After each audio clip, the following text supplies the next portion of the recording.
Why did the suspect's friends describe them as normal and even sweet? Yeah, the one called him an angel. Is there a chance they were normal men, and did our foreign policy play into this? Michael Scheuer, former CIA operative, head of the bin Laden unit, best-selling author. Michael, what went into the mindset of these two that you can ascertain from what you know?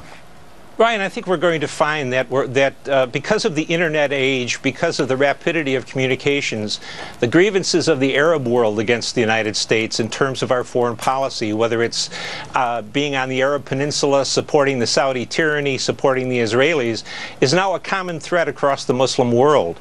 And as long as that foreign policy stays in place, we need to realize that we're cultivating enemies. And this is going to continue both at home and abroad for a very long time. We should expect more of these kinds of attacks, you're saying? Without a doubt, sir. There's no reason to believe that our domestic population of Muslims, of young male Muslims, is going to be immune from the propaganda of Al-Qaeda and other groups that has worked everywhere in the world. This is just a problem that America needs to face. We don't necessarily need to change our foreign policy, but if you're an adult, you have to look for what motivates the enemy. Clearly, just as you described, these two people lived very comfortably in the United States, enjoyed our way of life, had really nothing against the culture. What they apparently had a problem with was just what I was speaking about, the impact of the U.S. government's foreign policy in the Muslim world. But there are people in Islamic countries who have been carrying a grudge against the West for centuries.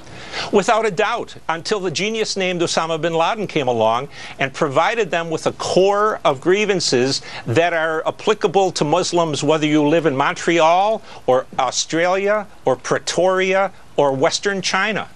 And they now have the capability, because of communications and the ease of acquiring weapons, to take action against it, sir.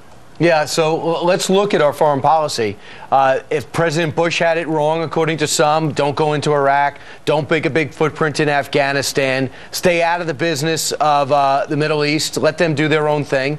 Well, that was wrong. Well, then President Obama comes in and goes to Cairo, says, hey, let's start new. Let's pull out of Iraq. We're going to be leaving Afghanistan. Now what do you think of us? And that doesn't seem to be resonating well either. So what's going to make these people happy? Well, what's made them delirious is the fact that we not only started 2 wars in Afghanistan, but we lost both of them. No matter how the American president dresses it up, in the Muslim world, they've now defeated the superpower. No, that will galvanize them. They have not defeated us in Iraq. We left too early in Iraq. The surge destroyed them in Iraq. We were setting up a democracy in Iraq. There's no democracy, Brian. In fact, you hit on the biggest problem we have, and that's Mr. Obama and Mrs. Clinton's big thing. The more we push democracy, the more we're waging a war of civilizations against Islam. And as long as a major foreign policy goal is pushing democracy, pushing women's rights on people who don't want part of them, they're going to fight you. And as long as you support the Israelis, as long as you support the Arab tyranny in Saudi Arabia and elsewhere on the peninsula, people are going to fight you. It's just unbelievable, because if you support their government, like Mubarak or the Saudi Arabia, then all of a sudden you're supporting a dictator. If you support giving the people rights, well, you're not supporting the government. Who are you, America, to force your opinion on us? You can't win. Well, you can win. You don't have to be involved in everybody else's business. You're doing Brian, that. In your own life, how has it ever benefited you from becoming involved in somebody else's problems that were none of your business? Listen, we're totally pulling out, and we're leaving a vacuum for other people to pull in. We're about to find out, Michael.